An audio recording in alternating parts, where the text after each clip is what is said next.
Good morning बच्चों। आज हम कक्षा 6वीं का विषय हिंदी पढ़ेंगे। पाठ 11 और पाठ का नाम है शहीद की माँ।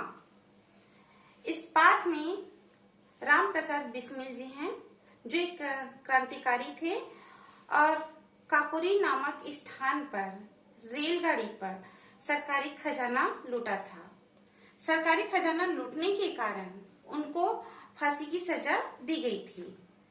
जब उन्हें फांसी की सजा सुनाई गई थी उसकी एक दिन पहले उसकी माँ उससे मिलने आई। जेल में उसकी माँ उससे मिलने आई तो बिस्मिल ने अपनी माँ से मिलने से इनकार किया था, इसलिए कि कहीं उसकी माँ उससे देखकर कहीं रो न दे, वह दुखी न हो जाए।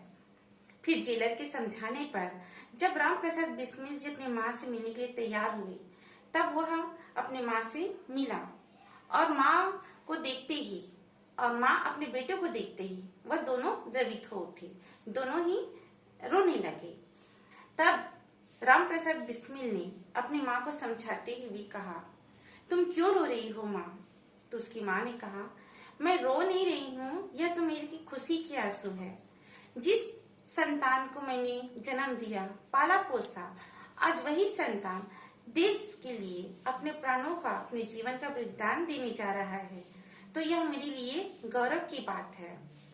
इसमें रोने की बात नहीं बल्कि ये खुशी के आंसू है। आज तो मेरा जीवन धन्य हो गया। यह सुनकर राम प्रसाद बिस्मिल जी अपनी माँ से कहने लगा कि माँ, जब आजादी का पहला जश्न मनाया जाएगा तो उस जश्न के सामने मेरी तस्वीर को एक ऐसे स्थान पे रखना जहां से मैं सारा जश्न का माहौल देख सकूं।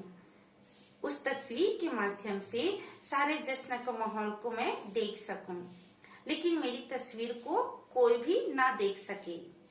वो इसलिए क्योंकि अगर किसी की भी नजर मेरी तस्वीर पर पड़ी तो लोग मुझे याद करेंगे और फिर इस खुशी के माहौल पे, इस खुशी के अवसर पर वे दुखी हो जाएंगे और यह मैं सहन नहीं कर सकता। अपनी माँ को समझाते हुए राम प्रसाद बिस्मिल जी आगे कहते हैं कि मेरे एक शहीद होने से यहाँ अनेक और राम प्रसाद बिस्मिल जैसे और अनेक वीर जन्म लेंगे। हमारे देश में वीरों की कमी नहीं है। मेरे जैसे और अनेक देशभक्त भी आएंगे। वह दिन दूर नहीं है जब हमारा देश आजाद हो जाएगा और तब हमारे देश का, हमारे किसान अपने खेतों में लहराते हुए फसलों को देखेंगे और वो फसल भी हमारी ही होगी। जब गुलामी रुपया अंग्रेजों द्वारा जो गुलाम है वह हट जाएगा, जब स्वतंत्रता मिल जाएगी तो हमारा देश पुनः स्वतंत्र कहलाएगा और अंग्रेजों द्वारा यह शासन समाप्त हो जाएगा। वह दिन अब दूर नहीं जब स्वतंत्र भारत का निर्माण होगा। तो बेटा, ये पाठ आपका पूर्ण होता है। इस पाठ से संबंधित अगर कोई क्वेश्चन करना है तो आप व्हाट्सएप ग्रुप पर पूछ सकते हैं और इस पाठ का प्रश्न उत्तर PDF के द्वारा आपको भेजा जाएगा। Thank you.